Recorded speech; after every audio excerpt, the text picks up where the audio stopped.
Freetrade was founded in 2016 with the intention of making investing simple and accessible for everyone. Since then, they've amassed a user base of over 1.4 million users, which poses the question, based on the title of this video, why don't we invest with Freetrade?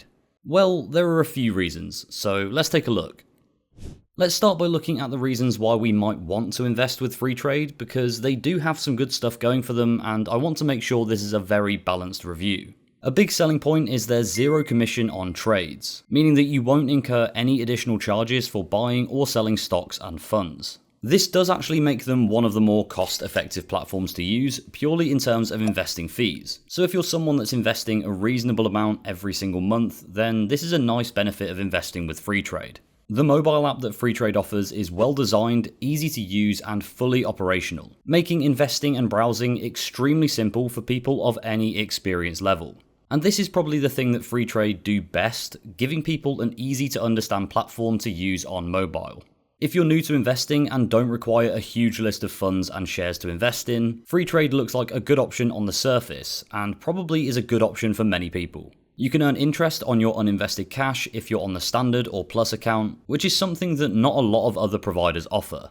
To benefit from this, you would need to be not using an investment account as it was designed to be used for, investing, and it's also not a comparatively high rate at the time of recording. Just 3% on the standard plan, which is very low, or a much more competitive 5% on the plus plan, but it's capped at £3,000 worth of uninvested cash. Money inside Freetrade will be protected up to £85,000 by FSCS protection, meaning that if anything were to happen to Freetrade and they ceased trading, your money would be protected up to that £85,000 mark. Now let's look at why we don't use Freetrade, and to be honest, there's quite a few reasons. The main one being we're not too keen on the fees that come along with using the platform. And even though on the surface Freetrade looks like a fairly cheap option to go with, there are many different ways you can incur a charge while investing with them. The first and most problematic way is simply by investing inside a stocks and shares ISA.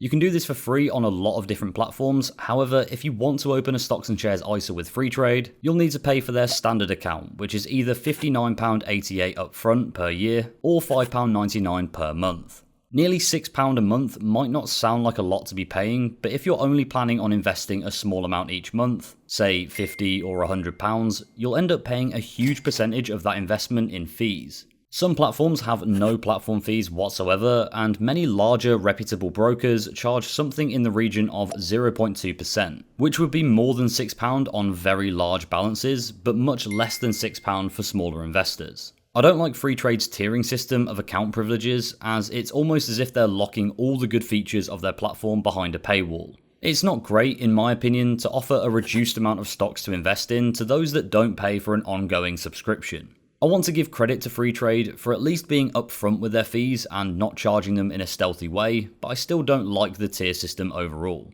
Unfortunately, with the basic account being extremely bare bones, it almost pressures you into upgrading to a paid account. And the standard account isn't where things end. You can subscribe to the top tier plus account, which will cost you £11.99 a month or £119.88 per year if you do so.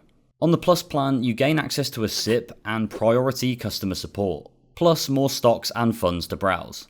For what it's worth, if you have a large balance, £120 a year for a SIPP is actually a very competitive rate. If we compare to somewhere like InvestEngine's SIPP, they charge 0.15%, which is cheaper until your balance is above £8,000. It's the stocks and shares ISA side of things where it isn't so competitive, and it's the ISA that I personally wouldn't use Freetrade for. On top of the account costs, you'll also be paying a fairly chunky FX fee, which is currently 0.99% on the basic account, 0.59% on the standard account, and 0.39% on the plus account.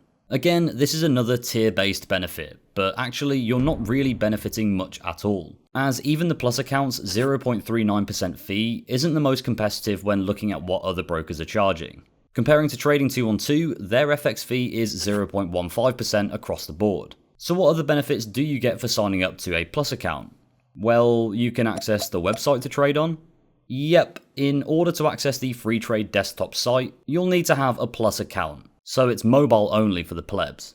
The web app is actually another reason why Freetrade doesn't tick enough boxes though, as it's currently still in beta at the time of recording this video. This means that you actually can't buy stocks and funds on the web version of their app, which to be honest is fairly poor considering the company's been operating for 8 years now. Again, other platforms are offering smooth operating web and mobile apps to use, whilst not charging you the fees you'll incur when using Freetrade, so it's something that they do need to address pretty quickly.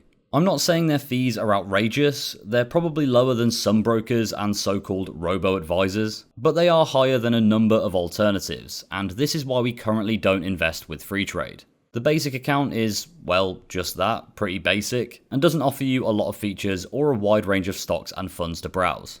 Then for the standard and plus account, you don't really get anywhere near what you pay for in the monthly fee. Yes, you gain access to more stocks to choose from, lower FX fees, and more desirable features like a SIPP and stocks and shares ISA, but these are things that you could easily go and set up elsewhere on a platform that charges you a fraction of the fees. Freetrade definitely isn't a bad option when looking at who to invest with, but personally, we think there are better brokers out there.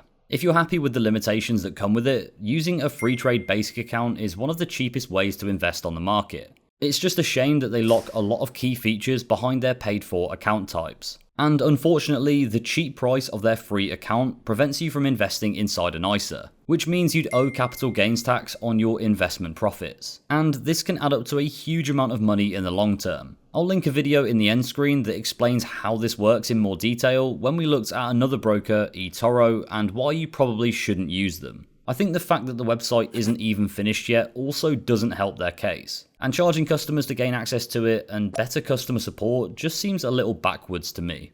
Freetrade is a young company though, and has the opportunity to mould their product into a much more appealing platform, with only a few tweaks to what they already have.